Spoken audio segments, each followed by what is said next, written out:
Here we have a radiograph of the knee on a patient with knee pain. Now the clinical team wants to perform MRI scan, but we have noted this metallic fragment. And on digging the history, this is a metal fragment from a bullet injury. So the question is whether to do MRI or not, whether to proceed with MRI or not. The standard answer is no, because this is a ferromagnetic material and hence MRI should not be performed.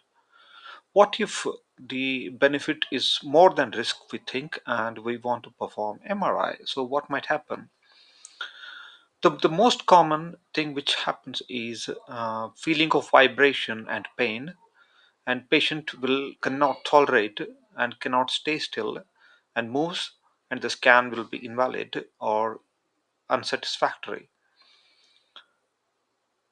We might get some artifact, but it will not come in the way of the knee to assess the internal derangement.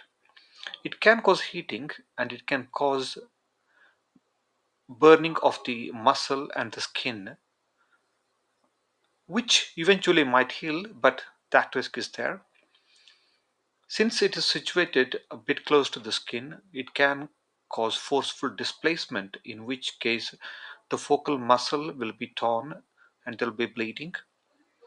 If this metal fragment is close to any blood vessel, there is a very rare risk of metal embolization as well. So, on balance, it is not worth doing MRI scan on this patient. So, I would discuss this patient back with the clinical team, and I will try to look for alternative investigations, not just inside radiology but outside radiology as well.